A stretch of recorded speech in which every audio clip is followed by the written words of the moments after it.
Bonjour à toutes et à tous, j'espère que vous allez bien. Moi c'est Eric, bienvenue sur ma chaîne Eric's Tech. Je vous retrouve dans cette vidéo pour vous parler de l'Apple Watch série 7 et je vous dis pourquoi je passe de la série 4 à la série 7. Allez, c'est parti! Ah, l'Apple Watch et moi, c'est une longue histoire. J'ai eu la série 0 en fin 2015, et oui, c'est comme ça que la première Apple Watch fut nommée suite à la sortie de la série 1 et série 2 en 2016. La série 1 étant sa remplaçante, ayant bénéficié d'une mise à jour au niveau du processeur qui passe d'un simple cœur à un double cœur, comme sur la série 2. Ma première Apple Watch m'accompagnait où elle pouvait, dans ma vie de tous les jours, pendant les vacances, pendant les séances de sport à la salle, et d'ailleurs je vous passe un petit coucou les amis de la salle. Bon, sauf à la piscine, à la mer ou sous la douche, car elle n'était pas étanche. Elle m'a même accompagné pendant une séance de bricolage, où pensant l'avoir mis en sécurité, elle s'est prise une table pliante en pleine face. Bon, plus de peur que de mal, après un remplacement de l'écran, et hop, c'était reparti.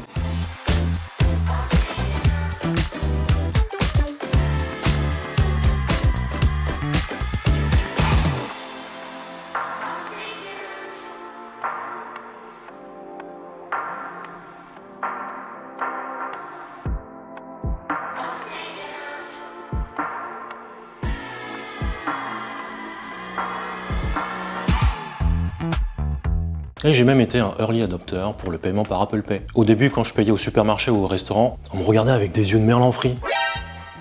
Monsieur, vous faites quoi? Vous payez comment? Vous payez à code montre là? Nani? Bah oui, c'est moderne, maintenant on peut payer avec la montre. Je la trouve bien pratique cette Apple Watch, cette extension de l'iPhone. On peut regarder les notifications sans sortir son téléphone de sa poche. On peut écouter sa musique en appairant ses écouteurs sans fil. Et il m'arrive aussi de décrocher des appels avec et de faire comme Mickey et Nike dans K2000 en parlant à sa montre. Oui, alors tu n'oublies pas de prendre le pain chérie, d'accord? Ok, allez, à ce soir, salut! Ce n'est pas gentil. Ah non, j'ai rien demandé Siri. Et ce qui m'avait vraiment fait craquer pour cette Apple Watch, c'était le fait de pouvoir traquer son activité sportive grâce au cardio-fréquence-mètre intégré. Et je trouvais l'Apple Watch beaucoup plus pratique et sexy que les bracelets du type Fitbit.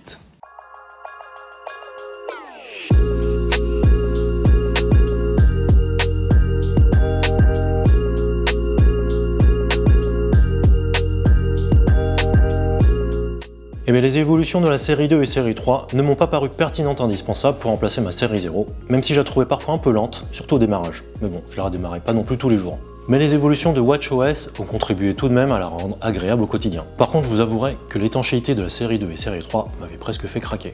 Et bien j'ai bien fait de ne pas avoir craqué et d'avoir attendu la sortie de la série 4. Cette série 4 sort en fin 2018 avec un changement de taille. Le form factor reste le même, mais le boîtier passe de 38 à 40 mm pour le petit boîtier, de 40 à 42 mm pour le grand boîtier, tout en gardant la compatibilité des bracelets, et bien ça c'est appréciable quand on connaît bien Apple. Et au passage, on a un agrandissement de 30% de l'affichage qui vient épouser un peu plus le contour, une puce S4 beaucoup plus rapide que la série 0 pour un meilleur confort à l'usage, plus de mémoire, on passe de 8 Go à 16 Go, on pourrait y stocker un peu plus de musique. Elle a entre autres une meilleure autonomie, là où je tenais une journée avec la série 0, là avec la série 4 je pouvais tenir 2 jours. On gagne aussi de nouveaux cadrans et la possibilité de faire un électrocardiogramme en plus de la détection des chutes. Au niveau fitness, elle détecte mieux les activités et la natation, les différentes nages. Et bien la série 4 étant étanche, elle ne me quittait désormais plus que pendant les recharges. Preuve en est de mon poignet. Donc pour moi la série 4 m'a apporté beaucoup de confort, que ce soit visuel ou à l'utilisation, par sa plus grande fluidité et par son étanchéité.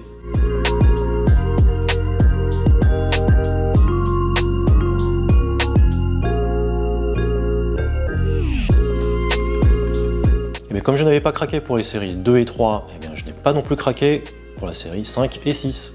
Je trouvais qu'il n'y avait pas assez d'évolution qui en valait le coup. Le coup ou le coup? Allez, dites-moi tout ça en commentaire, je ramasse les copies en fin de vidéo.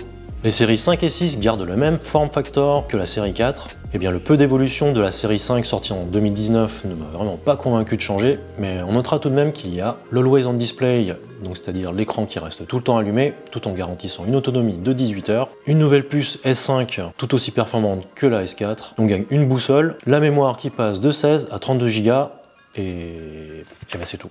Les évolutions de la série 6 sortie en 2020 ne m'auront pas convaincu non plus de changer. Alors qu'est-ce qu'il y avait de nouveau dans la série 6? Il y avait une nouvelle puce S6 qui est cette fois-ci 20% plus rapide que les puces S4 et S5. Bon, en même temps sur ma série 4 c'était déjà très fluide.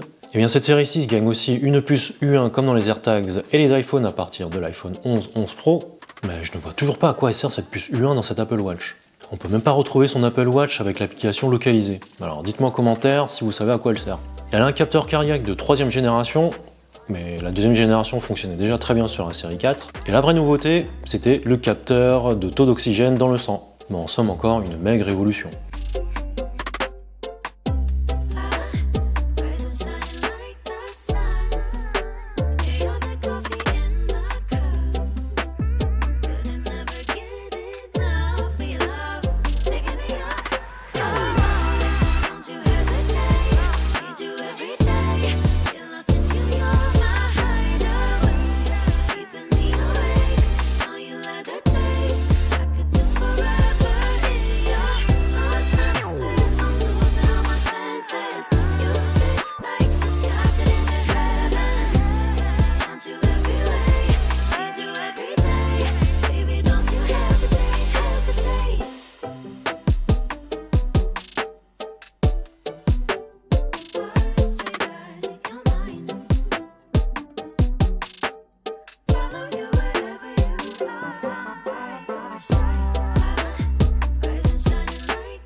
Et la série 7 a été annoncée en grande pompe lors de la keynote du 14 septembre 2021. Et bien l'Apple Watch série 7 contredit toutes les rumeurs. Les leakers pensaient qu'elle allait changer de design, qu'elle allait s'inspirer du design de l'iPhone 12 et 13 avec leur côté plat, qu'elle allait intégrer un glucosemètre pour les diabétiques, un Touch ID sur la couronne digitale. Et bien que nenni. Et bien cette année encore l'Apple Watch série 7 évolue par petites touches et nous refait le coup de la série 4. Et bien voici ce qui change. Eh bien, les boîtiers passent de 40 à 41 mm pour le petit boîtier et de 44 à 45 pour le grand boîtier. Et les bracelets restent toujours compatibles. Et bien ça, merci Apple. Et j'ai même ma coque Spigen que j'avais sur ma série 4 qui reste compatible. Et bien ça, c'est vraiment super. Et si cette coque de protection vous intéresse, eh bien je vous mets le lien en description. L'affichage augmente de 20% par rapport aux séries 4, 5 et 6 et de 50% par rapport aux séries 0, 1, 2, 3. D'ailleurs, ça fait vraiment bizarre de revoir les écrans des 3 premières générations. Eh bien, je trouve qu'elles ont pris un sacré coup de vieux. Dommage que contrairement aux anglophones, on ne bénéficie pas du clavier afin de répondre aux messages. Eh bien, l'affichage vient épouser encore plus le contour. Avec un petit effet d'optique, on a l'impression que l'affichage est incurvé quand on regarde de biais. Mais on le voit surtout avec le nouveau cadran contour. Eh bien, même si l'affichage est 20% plus grand qu'avant, eh bien, on n'est pas beaucoup plus à l'aise, comme par exemple quand on utilise la calculatrice. Cette année, l'écran de l'Apple Watch est plus solide que jamais, elle est résistante à la poussière, elle répond à la norme IP6X. Bon, je ne vais pas tester la solidité de mon Apple Watch ici dans la vidéo, mais alors si elle prend des pètes, je n'hésiterai pas à mettre tout ça en story sur mon compte Instagram. Alors n'hésitez pas à vous abonner aussi.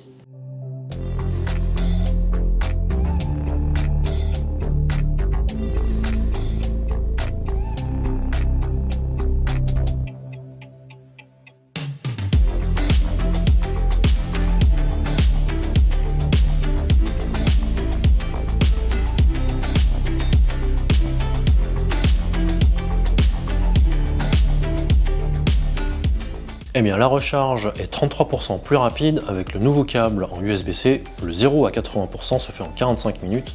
Alors par contre le chargeur n'est pas fourni alors qu'avec la série 4 il y a un chargeur. Bon, après je comprends mieux pourquoi la boîte est aussi 2 fois moins épaisse. Bref. Si vous n'avez pas de chargeur, celui d'Anker conviendra parfaitement. Il est plus compact que celui d'Apple, charge tout aussi vite pour moins cher. Il est souvent à 16,99 € sur Amazon au lieu de 25 € pour celui d'Apple. Alors n'hésitez pas à utiliser le lien que je vous mets en description.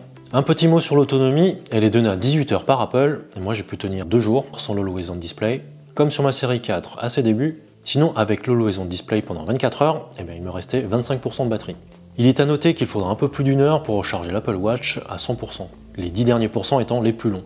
Et bien Apple n'en a pas parlé pendant sa keynote, mais il en a profité pour renommer sa puce S6 en S7, alors qu'elle est tout aussi performante que la puce S6. Bon et puis vous allez me dire, mais pourquoi ils ont renommé cette puce alors ? Eh bien parce que c'est un SIP, un System in Package, c'est-à-dire qu'il intègre tous les composants, le CPU, le GPU, la mémoire, la NFC, le Bluetooth, etc., etc. Et donc s'il y a un composant qui change, eh bien, Apple peut changer le nom. Et ici le Wi-Fi gagne la bande des 5 GHz, eh bien, je suppose que c'est pour ça que Apple a renommé cette puce.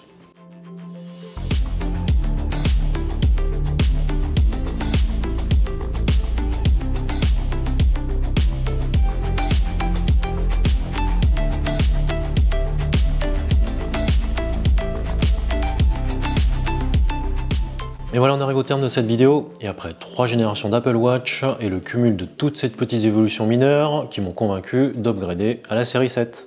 Et bien je trouve que toutes ces évolutions valent la peine de passer à la série 7 si vous avez une série 4 ou inférieure.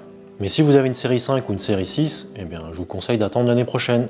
Vous gagnerez peut-être un nouveau design. Et voilà, c'est terminé pour cette vidéo. Mettez-moi un pouce si elle vous a plu, abonnez-vous et surtout n'oubliez pas d'activer la cloche pour ne pas rater ma prochaine vidéo. C'est très important car plus vous serez nombreux à me soutenir, plus je serai en mesure de vous proposer d'autres tests de produits. Et vous êtes encore plus de 95% à regarder mes vidéos sans être abonné. Mais alors qu'est-ce que vous attendez? Abonnez-vous. Et sur ce, portez-vous bien, soyez forts et je vous retrouve dans une nouvelle vidéo. Allez, salut!